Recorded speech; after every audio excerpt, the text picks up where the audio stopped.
बच्चों, आपके सामने 100 शब्द प्रति मिनट गति का डिक्टेशन दे रहा हूँ। Yes start.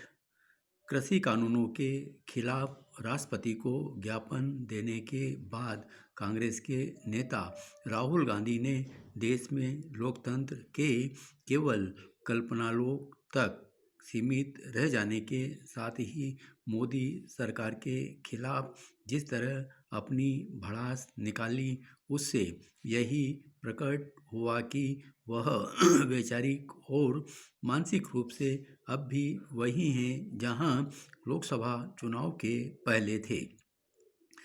उनकी समझ से कृषि कानूनों में सुधार के नाम पर 4-5 पूंजीपतियों को लाभ पहुंचाने की कोशिश की गई है।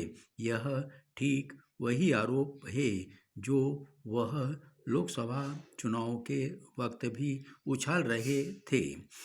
लगता है कि कोई उन्हें यह बताने समझाने वाला नहीं कि ऐसे घिसे हुए आरोपों से बात नहीं बनने वाली।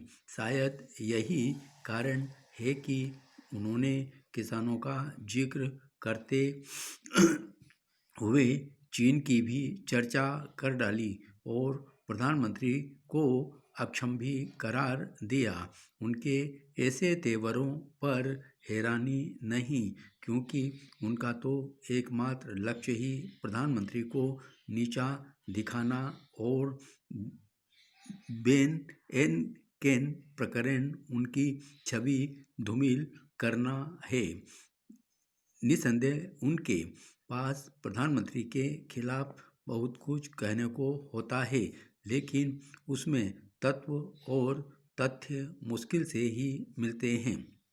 यही कारण है कि उनकी बातें असर नहीं करती और कई बार तो वह हास्य परिहास का विषय बन जाते हैं।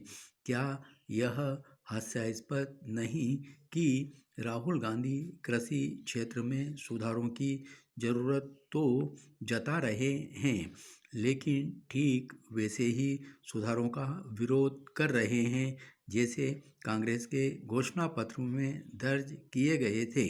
उन्होंने दिल्ली में डेरा डाले किसानों की खुली तरफदारी करते हुए यह कहा कि जब तक कृषि कानून वापस नहीं लिए जाते, तब तक ये किसान पीछे नहीं हटेंगे।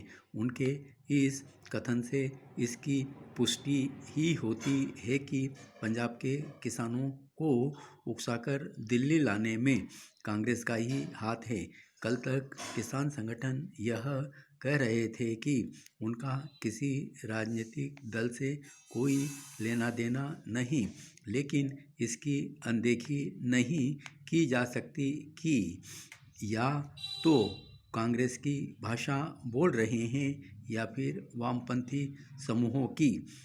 यह महज दुर्योग नहीं हो सकता कि अड़ियल किसान नेताओं की तरह राहुल गांधी ने भी यही कहा कि कृषि कानूनों को वापस लेने का काम किया जाए।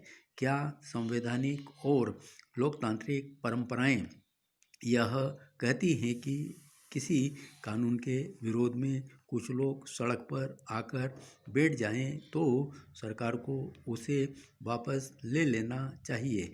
क्या राहुल गांधी ऐसे ही किसी षड्यंत्र की कल्पना कर रहे हैं? यदि नहीं तो फिर उन्हें बताना चाहिए कि संसद से पारित कानून वापस लेने की अनुचित मांग का खुला समर्थन करके वह क्या संदेश देने की कोशिश कर रहे हैं। धन्यवाद।